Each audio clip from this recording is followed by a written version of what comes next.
Alright, here we go. My brother gave me this pedal, and this has been done by someone else. It's a love pedal Eternity. He said there might be something wrong with it. There's actually not. The pedal works just fine. I did test it, but when I took a look inside, I saw a few, well, I'd say mistakes, and I'm gonna talk about them, and then I'll show you how to fix them.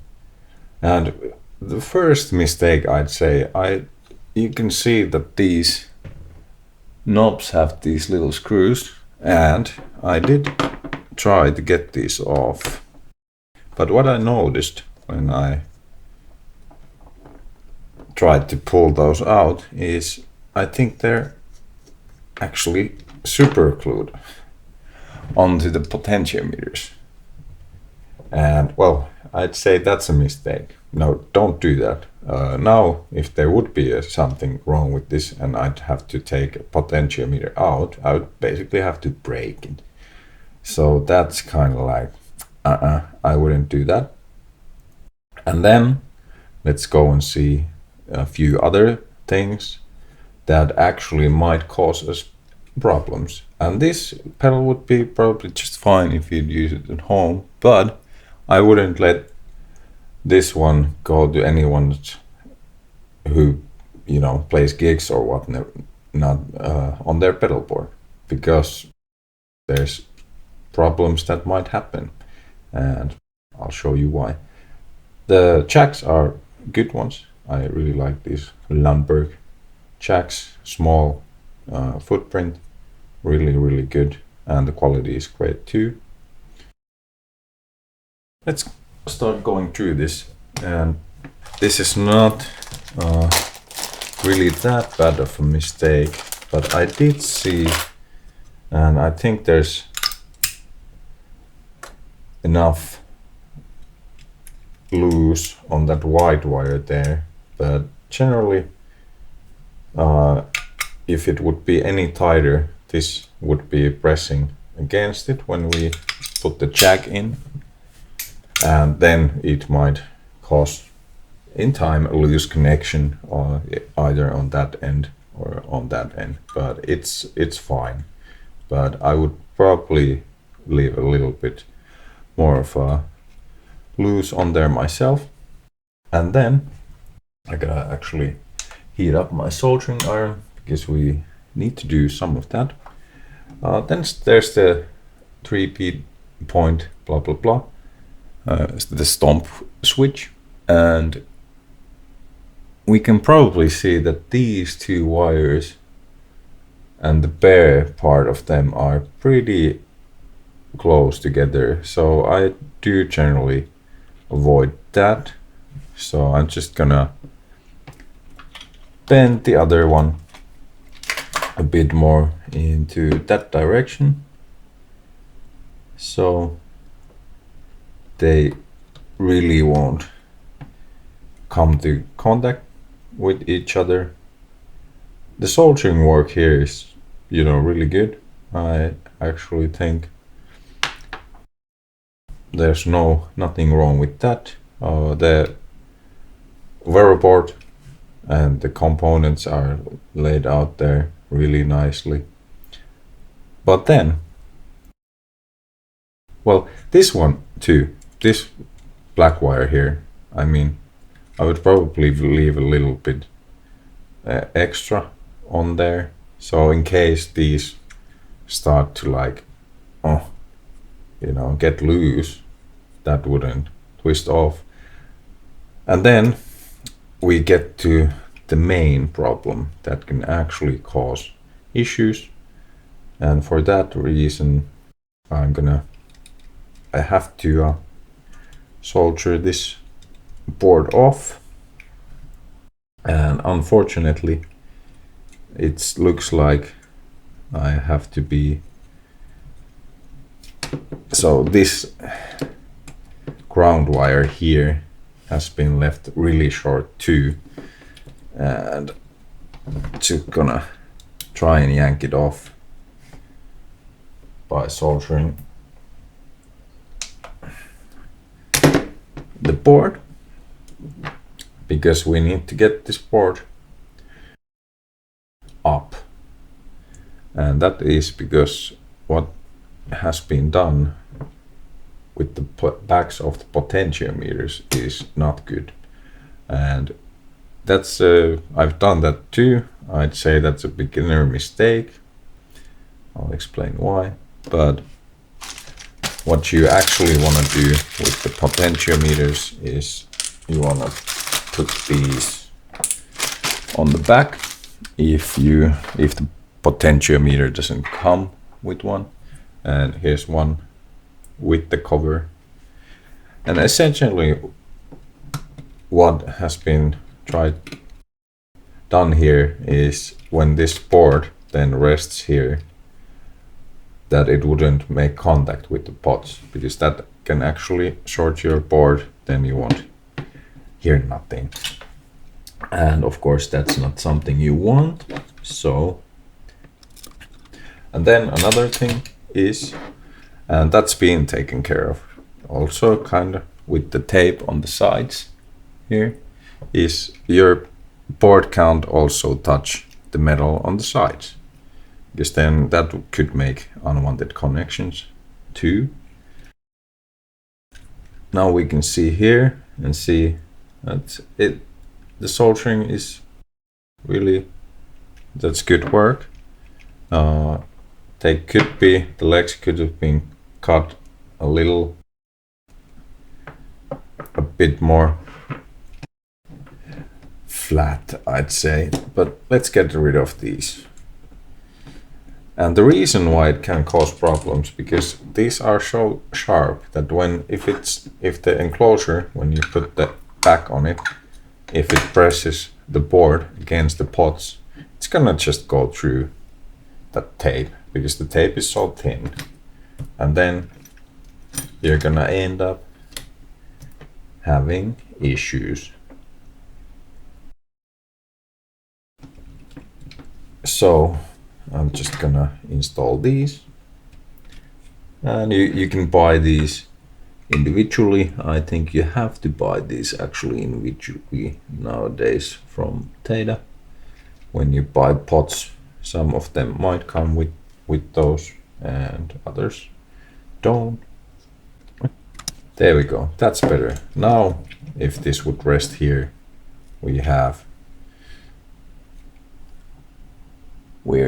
we're fine. It won't go through the plastic and cause any unwanted connections.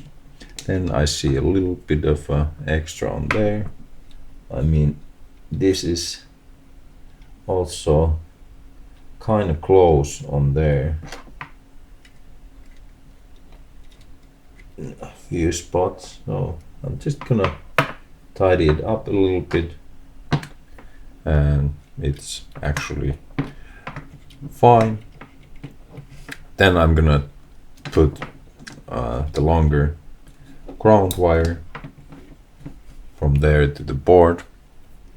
There's actually nothing wrong with keeping the leads really short, but in some cases, like I explained, you do want to leave a little bit of relief.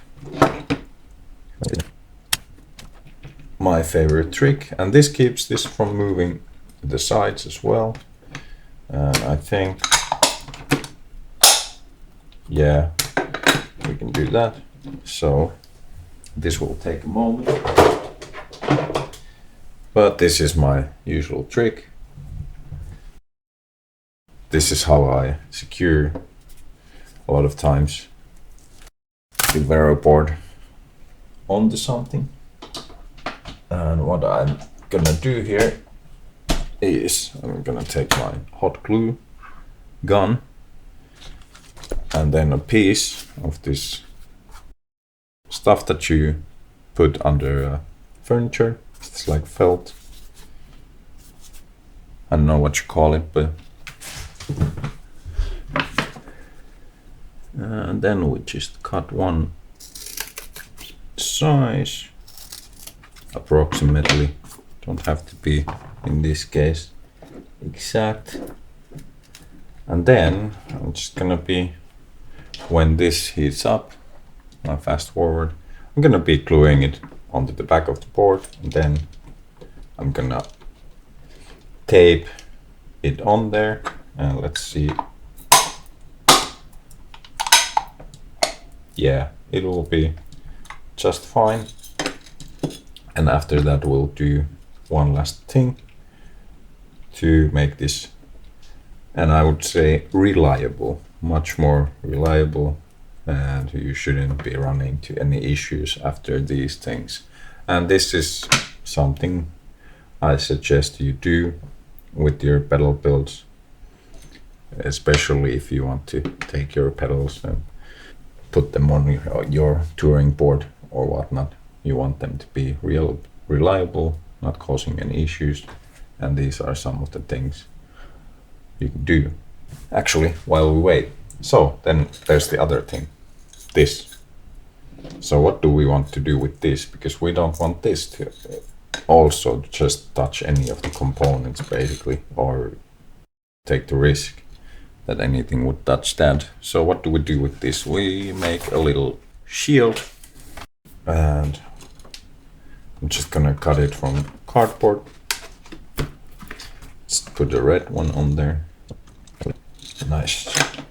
And then I'm just gonna, here's what I do. I take clear tape, and this is what I do with the pedals that I actually put in a box that are on a Vero board. And then I use double-sided tape.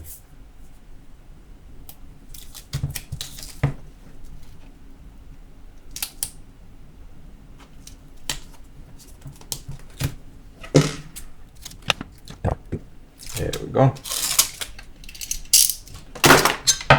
And then you just press it on. And if you've ever opened a pause pedal or MXR2, so yeah, you can find these, well, usually a plastic sheet, clear plastic sheet of some sort. So that's how they do it. All right, this should be hot, I think so.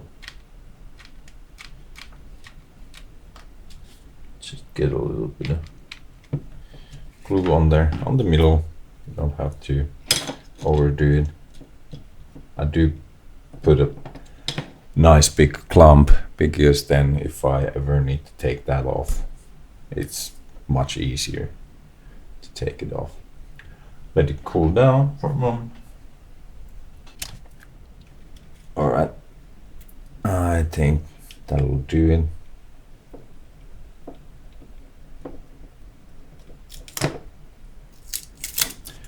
Put it in place.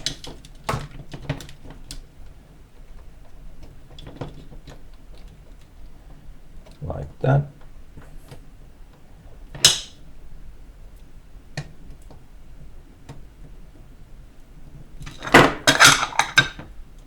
Let's check that we can close this. Yes, we can. And then let's do the ground wire. Yeah, it's good. All right.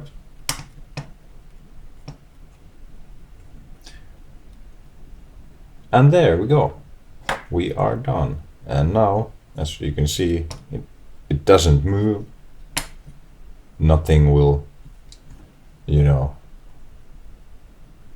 no unwanted connections. They're not going to be happening. And yeah, we can close it up.